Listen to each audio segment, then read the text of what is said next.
ಯಾವುದೇ ವ್ಯಕ್ತಿಯು ಮದ್ಯದ ಅಮಲಿನಲ್ಲಿ ವಾಹನ ಚಲಾಯಿಸಿ ಸಿಕ್ಕಿಬಿದ್ರೆ ಚಾಲಕನಿಗೆ ಮಾತ್ರವಲ್ಲದೆ ಆತನಿಗೆ ಮದ್ಯ ಮಾರಾಟ ಮಾಡಿದ ಬಾರ್ ಮೇಲೂ ಕಾನೂನು ಕ್ರಮ ಜರುಗಿಸಲು ಹರಿಯಾಣದ ಗುರುಗ್ರಾಮದ ಪೊಲೀಸರು ಮುಂದಾಗಿದ್ದಾರೆ. ಈ ಸಂಬಂಧ ನಗರದ ಎಲ್ಲ ಬಾರ್ಗಳು ಮತ್ತು ಕ್ಲಬ್ಗಳಿಗೆ ಪೊಲೀಸರು ಎಚ್ಚರಿಕೆ ನೀಡಿದ್ದು, ಯಾವುದೇ ಗ್ರಾಹಕರು ಮದ್ಯದ ಪ್ರಭಾವದಲ್ಲಿದ್ದಾಗ ವಾಹನ ಚಲಾಯಿಸಿಕೊಂಡು ಹೋಗದಂತೆ ನೋಡಿಕೊಳ್ಳಬೇಕು.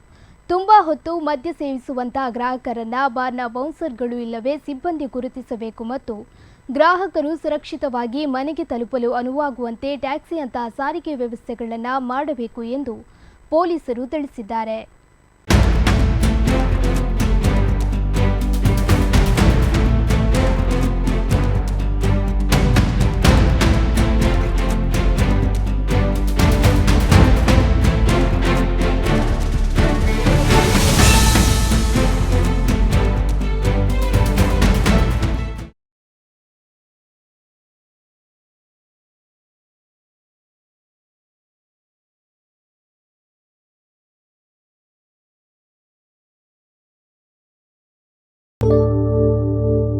ಒಂದು ಹೆಜ್ಜೆಯಿಂದ ಬದಲಾವಣೆ ಆರಂಭ.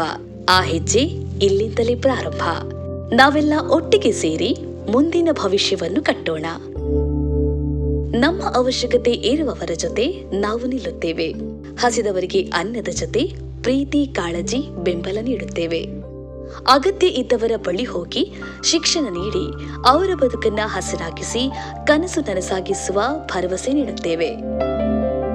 ಎಲ್ಲ ಹಳ್ಳಿಗಳನ್ನು ಗುರುತಿಸಿ ಗೌರವಿಸಿ ಕಾಳಜಿ ವಹಿಸುತ್ತೇವೆ. ಪ್ರತಿಯೊಬ್ಬರ ಜೀವನವನ್ನು ಕಾಳಜಿ ಮಾಡುತ್ತೇವೆ. ಯಾಕೆಂದ್ರೆ ಯಾರೂ ಹಿಂದುಳಿಯಬಾರದು. ಪ್ರತಿಯೊಬ್ಬರ ಬದುಕನ್ನು ಗೌರವಿಸುತ್ತೇವೆ. ಯಾಕೆಂದ್ರೆ ಎಲ್ಲರ ಜೀವನವೂ ಅಮೂಲ್ಯ. ಗಿಡಗಳನ್ನ ನೆಟ್ಟು ಹಸಿರು ಬೆಳಕಿನ ಪ್ರಪಂಚ ನಿರ್ಮಿಸುತ್ತೇವೆ. ನಮ್ಮ ಕಾಳಜಿಗೆ ಮಿತಿಯೇ ಇಲ್ಲ. ಪ್ರತಿಯೊಬ್ಬರನ್ನ ಸಬಲೀಕರಣಗೊಳಿಸುತ್ತೇವೆ. ಯಾರೂ ಹಸಿವಿನಿಂದ ಬಳಲಬಾರದು. ಮಹಿಳೆಯರ ಬದುಕು ಬದಲಾದ್ರೆ ಸಮುದಾಯವೇ ಬದಲಾದಂತೆ. ಘನತೆಯ ಕಾಳಜಿಯಿಂದ ಮಹಿಳಾ ಸಬಲೀಕರಣ ಮಾಡುತ್ತೇವೆ.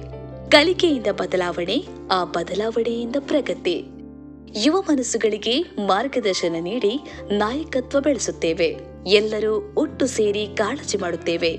ಯಾಕೆಂದ್ರೆ ಒಗ್ಗಟ್ಟು ನಮ್ಮನ್ನ ಗಟ್ಟಿಯಾಗಿಸುತ್ತದೆ. ಸಮಾಜ ಸೇವೆಗೆ ನೀಡುವ ಪ್ರತಿ ಕೊಡುಗೆಯನ್ನ ನಿಷ್ಠೆಯಿಂದ ಮಾಡುತ್ತೇವೆ. ಇಂದೇ ಬದಲಾಗಿ. ಯಾಕೆಂದ್ರೆ ನಾಳೆ ಇಂದೇ ಆರಂಭವಾಗುತ್ತದೆ. ಪ್ರತಿ ಸಾಮರ್ಥ್ಯವನ್ನ ಗಣನೆಗೆ ತೆಗೆದುಕೊಳ್ಳುತ್ತೇವೆ. ಪ್ರತಿ ಸಹಾಯವೂ ಗಣನೀಯ. ಪ್ರತಿ ಸಹಾಯವೂ ಬದಲಾವಣೆ ತರುತ್ತದೆ. ಶಿಕ್ಷಣ ಸಬಲೀಕರಣಕ್ಕೆ ದಾನಿಗಳಾಗಿ. ಲೋಬೋ ಫೌಂಡೇಶನ್. ಬೆಳವಣಿಗೆ ಹಾಗೂ ಬದಲಾವಣೆಗೆ ಜೊತೆಗಿರೋಣ. ಉತ್ತಮ ಭವಿಷ್ಯವನ್ನು ಕಟ್ಟೋಣ.